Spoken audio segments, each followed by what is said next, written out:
Noong una, inakala ng mga tao na maraming paraan upang marating ang silangang kontinente.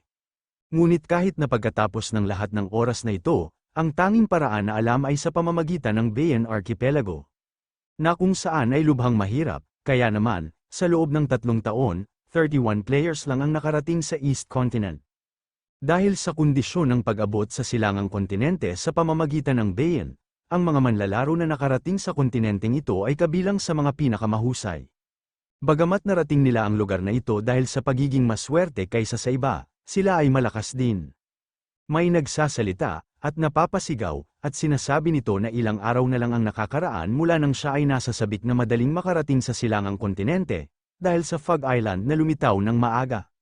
Pero habang iniisip niya ito, mas lalo siyang nagagalit. Medyo mataas ang level 310 sa kanlurang kontinente. Sa tingin nila ay magiging mga newbie sila na natigil sa panimulang bayan sa loob ng 1 buwan. Sinasabi ni Rain na lahat ito ay dahil na-clear ni Kraugle ang lahat ng quest sa Pangaea. Dahil sa Pangaea Essential ay isang bagong gawa, ang kahirapan ng mga natitirang quests ay tumaas ng malaki. Rain, level 310, mukhang lasing na si Oshihatsu at sinasabi nito na ang mga halimaw na nasa North Gate, ang isa na nangunguna sa iba pang mga lugar ng paghahunting. Mas lumakas dahil sa bastos na yun, di ba? Dahil sa kanya, habang ang mga nauna sa kanila ay umalis papuntang ibang teritoryo, sila ay napadpad sa lugar na ito for the past few months. Oshihatsu, level 310, sinasabi ni Evan na pero, dahil sa mga basurang mobs ng lugar na ito, naging mas malakas sila kaysa sa mga tao mula sa 7 Guild.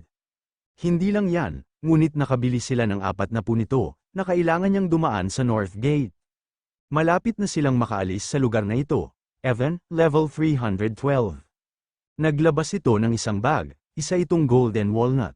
Golden Walnut, kung na-consume, ang lahat ng mga istatistika ay tataas ng 10% sa loob ng 1 oras. Mayroong napakaliit na pagkakataon para sa isang stat na tumaas ng 5 ng permanente. Sinasabi ni Mook na di ba sabi nila isa itong luxury dessert na para sa mga maharlika sa silangang kontinente. Kahit na ang epekto ay maganda, ito ay masyadong mahal. Bawat isa ay nagkakahalaga ng 160,000 gold, at iyon ay sa kabila ng katotohanan na ang permanenteng pagtaas ng istatistika ay batay lamang sa pagkakataon. Anyways, sa pamamagitan nito, tapos na sila sa paghahanda para umalis ng Pangaea. Kung gagamitin nila ang ika-31 na dumating dito, sila ay mag-move forward. Kahit na medyo napigilan sila dahil sa napakabilis na pagdating sa silangang kontinente, once na mahanap nila ang newbie, makakatakas na agad sila, kaya mag-celebrate na sila. Mook, level 310, biglang dumating si Grid at nakamaskara ito, at tumatawa at sinasabi nito na hindi niya akalain na makakakita siya ng mga players dito. Masaya siya, sa isip-isip ni Rain na isang player. Dahil sa maskara, hindi makita ang kanyang ID, ngunit sila lang ang mga player sa Pangaea. Sigurado siya ang 31 na dumating na player sa Pangaea. Sinasabi ni Mook na hindi niya akalain na makakakita sila ng isang player dito, nagulat din sila. Sinasabi ni Grid na inakusahan siya na harasser kaya hinahabol siya ng mga security guard. Hayaan niya muna siya makahinga sandali, sa isip-isip ni Mook na isa siyang dirty bastard. Hindi niya akalain na hahabulin siya ng guard sa ganung dahilan. Well, dahil kusa siyang dumating, I guess hindi niya na kailangang makonsensya sa paggamit sa kanya. Sa isip-isip ni Grid na ginawa niya ito dahil gusto niyang ibalik sa isang NPC ang kanyang pasasalamat. Masyado ba siyang sobra? Hindi niya akalain na hahabulin siya ng guard. Habang narito siya, dapat siyang mag-ingat sa kanyang mga kamay. Pero anyway, kung andito sila, dapat at least third advancement player sila. Pero hindi niya pa nakikita ang mga mukha nila. At napapatanong ito kung mga unofficial rankers ba sila? Napapatanong si Grid kung bakit may alak, may ipinagdiriwang ba sila? Sa isip-isip ni Mook na hindi niya alam ang kanyang pagkakakilanlan, na nag-iiwan ng masamang lasa sa kanyang bibig, ngunit ito ay isang magandang pagkakataon upang madama ang taong ito. Nakangiting sinasabi ni Mook na oo, tama yan, dahil sa mahusay na lugar ng panghahunting, nakakakuha sila ng maraming pera at mga puntos ng karanasan. Kahit magdiwang araw-araw ay hindi sapat, tuwang-tuwa sinasabi ni Grid na isang magandang lugar ng panghahunting. Kara-rating niya lang dito ilang araw na ang nakakaraan, kaya nahihirapan siya. Dahil lahat sila ay naghihirap sa malayong lupain, Gusto niya bang magbahagi ng impormasyon sa kanya? Sa isip-isip ni Mook na hindi niya akalain na may isang taong kakadating lang dito, 3 araw na ang nakakaraan ay magsasalita tungkol sa impormasyon. Iluwa ang matamis na tubig at lumabas, sinasabi ni Mook na ito ay mahusay. Since, napag-uusapan na nila ito, lumabas na sila, at sasabihin nila sa kanya ang tungkol sa kanilang pangha-hunting. Sa labas, sinasabi ni Mook na ang kanilang hunting ground ay labas sa lugar na yan. Huwag siyang masyadong magtaka, kung tutuusin, ito ay isang hunting ground na hindi maihahambing sa mga nasa kanlurang kontinente. Ang Big Poison Rats Encampment, tumatawa at sinasabi ni Mook na tara na. Huwag siyang mag-alala, hindi niya kailangan matakot. Sa isip-isip ni Greed na itong lugar na naman. Sa isip-isip ni Mook na ito ang dahilan kung bakit sila na-stuck sa Pangaea ng ilang buwan. Ay dahil hindi nila nagawang talunin ang reyna ng daga. Ngunit ngayon, natapos na nila ang lahat ng kinakailangang paghahanda, kaya't ang mga bagay ay magiging iba. Mayroon silang mga walnuts at may kasama silang newbie, ginawa nila ang lahat ng paghahanda ng perpekto. Binuksan niya ang tent at pumasok, at sumisigaw at sinasabi nito na dapat nilang protektahan at ligtas ang baguhan. Ang mga normal na daga na nandito ay dapat magmukhang madali. Sinasabi ng mga kasamahan niya na okay, at umatake na silang lahat ng sabay-sabay. At madali nilang napatay ang isang hamster, nagtataka si Oshihatsu kung ano ang nangyayari. Sinasabi ni Evan na natalo nila ito ng napakadali. At napapatanong kung nanghina ba sila, inatake nila ulit ang isang hamster at sinasabi ni Ray na tama siya. Bago, pagkatapos mang-hunting sa paligid ng 4, ang mga bagay ay naging mapanganib. Pero ngayon, iba na talaga sa isip-isip ni Greed na nag-aalala siya na baka mapagod ulit siya dahil sa pag-hunting ng daga. Ngunit sila ba ay naging mahina matapos mawala ang kanilang haligi, parang ang daga na pinatay niya ay isang pinangalanang boss. Pero anyways, kung sasabihin niya sa kanila na nakipaglaban na siya sa Queen, malamang iistorbohin nila siya sa mga tanong, dahil sinabi nila na mayroong isang mahusay na lugar ng pangha-hunting sa kabila nito. Dapat niya bang makita kung paano sila makipaglaban sa mga daga sa ngayon? Sinasabi ni Evan na anyway, ito ay mahusay, bagamat nabawasan ang karanasang natamo, naging mas madali ang pangha-hunting. Kaya sa huli ay makikinabang ito sa kanila, punta na sila sa susunod na tent. Dahil sa lahat ng apdo na makukuha nila, pag narating na nila ang gitna ng kampo, tataas ng husto ang kanilang resistensya sa lason.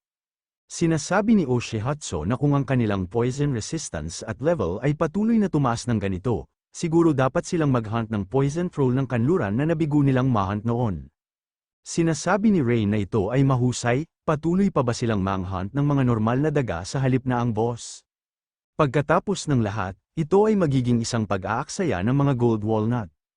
Sinasabi ni Evan na kalimutan niya na yan, nakalimutan niya na ba na ang kanilang layunin na makakuha ng mga titulo at kasanayan? Kaya naman pumunta sila dito, kahit sa kabila ng hindi sila nakakaipon ng sapat na puntos para mabili ang East Continent Moving Scroll. Sinasabi ni Mook na oo, masyado silang maaga dumating. Kaya naman nahirapan sila, ngunit nakarating sila sa silangan ng mas mabilis kaysa sa iba. Ang natitira na lang ay bawasan ang gap sa mga nakarating dito bago sila. Kalimutan ang anumang bagay maliban sa pagtakas sa Pangaea.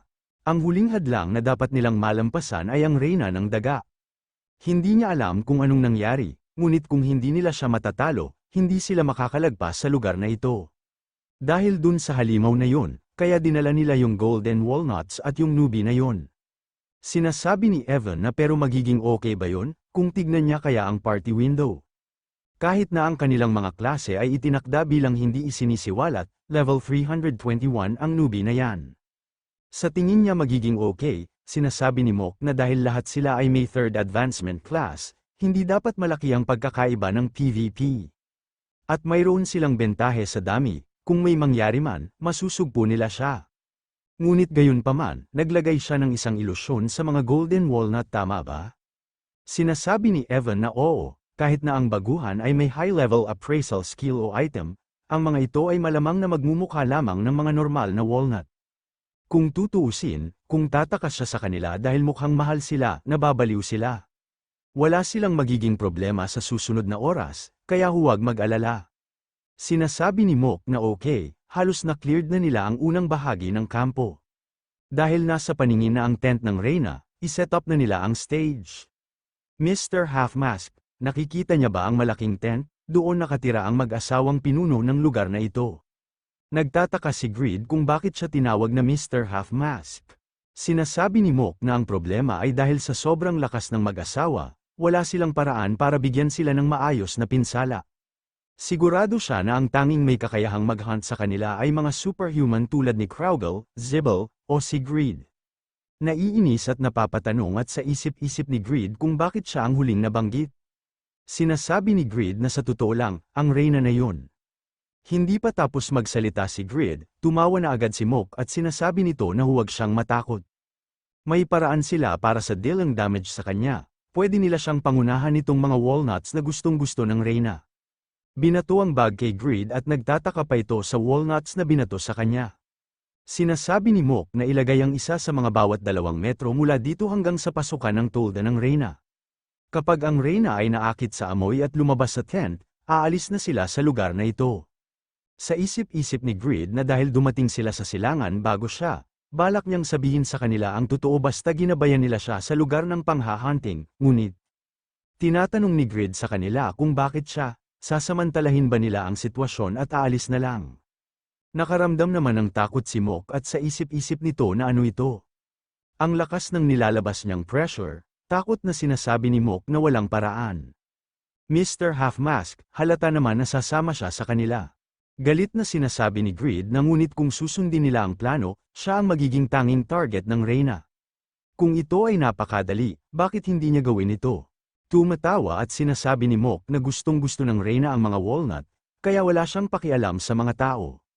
Lagi nilang ginagamit ang paraang ito upang pumunta sa mahusay na lugar ng panghahunting. Ngunit kung wala sila dito, kailangan niyang pumunta sa lugar na ito ng mag-isa. Tinanong nila siya para masanay siya, kung masyado siyang hindi komportable dito. At napapatanong ito kung gagawin ba nila, sa isip-isip ni Greed na totoo naman na may mga taong mabait sa simula, para ipakita sa iyo kung paano matapos ang mga bagay-bagay. Dahil mayroon lamang 30 tao sa silangang kontinente, ang sitwasyong ito ay maaaring katulad niyan. Sinasabi ni Greed na mukhang mabait silang tao. Okay. Gagawin niya na ito, nagbuntong hininga si Mook at sa isip-isip nito na gumana. Pero malamang hindi man lang titingin ang reyna sa walnuts. Kung tutuusin, ang mas gusto ng reyna kaysa sa walnut ay karne ng tao. Sa sandaling maabot niya ang tent na yun, malalamon siya. Salamat sa pagpunta dito para tulungan silang umalis ng Pangaea. Sinasabi ni Mook na pagkatapos nito, pupunta sila sa jackpot hunting ground at maghahanda ng maaga. Kumaway naman si Greed at sinasabi nito na oo, at batid nito na kaya yon ang dahilan kung bakit napakaraming walnut sa loob ng pisngi ng reyna. Ngunit gayon paman, kailangan bang ikalat ang mga ito? Tutal wala naman dito ang reynang daga, dapat niya itong balatan ng mabuti para hindi masira ang core. Kinain ito ni Greed at sinasabi nito na masarap ba? Maganda ang amoy nito at matamis ang lasa, simula nang pumunta siya dito, kumakain lang siya ng basura. Pakiramdam niya nililinis ang panlasa niya nito, sinasabi ng system na kumain ka ng golden walnut. Lahat ng iyong istatistika ay tumaas ng 10% para sa susunod na oras. Hindi nasira ang core, dahil ang buong nutritional value ay nakalaan. Ang iyong intelligence ay permanenteng tumaas ng 5. Nagulat si Greed at sinasabi nito na nakakamangha ang epekto nitong walnut. At napapatanong ito kung anong klaseng walnut ito. Ginamit ni Greed ang kanyang appraisal skill, may nakitang rank 6 illusion magic. Ang ilusyon na nakita mo ay nakakalat na parang alikabok. Golden walnut, ito ay tinatawag na biyaya ng kalikasan. Ito ay isang merienda at elixir na pinapabura ng mga maharlika at royalty ng lahat ng mga teritoryo sa silangang kontinente. Nakahanap ka ng isang nakatagong function, maaaring mayroong isang mystical na nilalang sa isang lugar sa silangang kontinente na ang pangunahing pinagkukunan ng pagkain ay ang walnut na ito. Kung nakonsume ito, ang lahat ng mga istatistika ay tataas ng 10% sa loob ng isang oras. Mayroong napakaliit na pagkakataon para sa isang stat na tumaas ng 5 ng permanente. Kung mas mahusay mong alisin ang balat ng walnut, mas mataas ang pagkakataon na permanenteng tumaas ang isang istatistika. Sa isip-isip ni Greed na ang mga taong yun, hindi nila alam na may ilusyon ang mga ito sa kanila.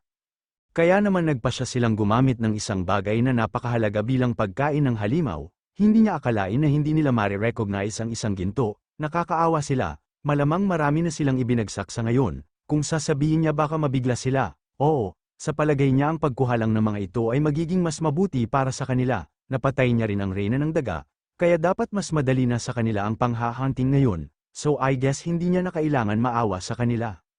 Kahit na ang permanenteng stat buff ay eye-catching, hindi niya akalain na tataas ang lahat ng mga stat sa loob ng isang oras. Ito ang pinakamalakas na buff elixir, habang totoo na mas maganda ang epekto ng sweet candy mula sa Reputation Store, ang candy ay limitado sa 5 kada account.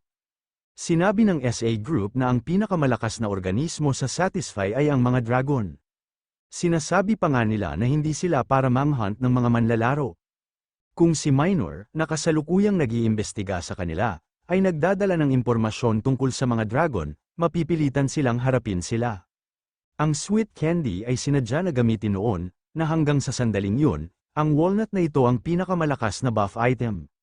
Nakakita siya ng pangunahing mapagkukunan na maaaring magkaroon ng malaking impluwensya sa hinaharap.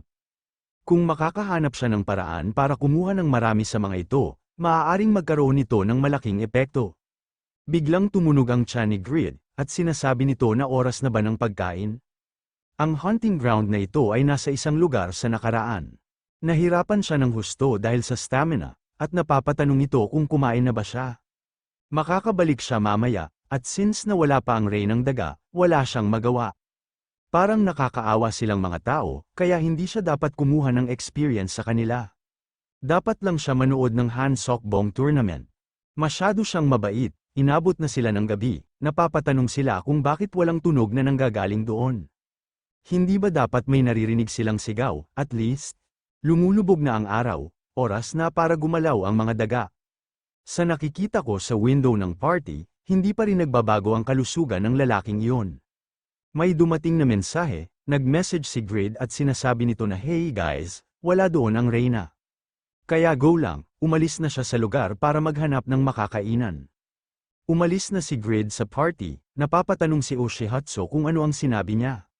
Sinasabi ni Mok na sinabi niya na kumain siya. Napapatanong si Rain kung paano yung walnuts. Sa Pangea, sinasabi ni Grid na ang kapalaran ay tunay na kaakit-akit, maghahunt na lang siya mag-isa ng walang espesyal na dahilan. Ngunit hindi niya akalain na sa paggawa nito, gagawin niyang mas madali ang mga bagay para sa ibang tao.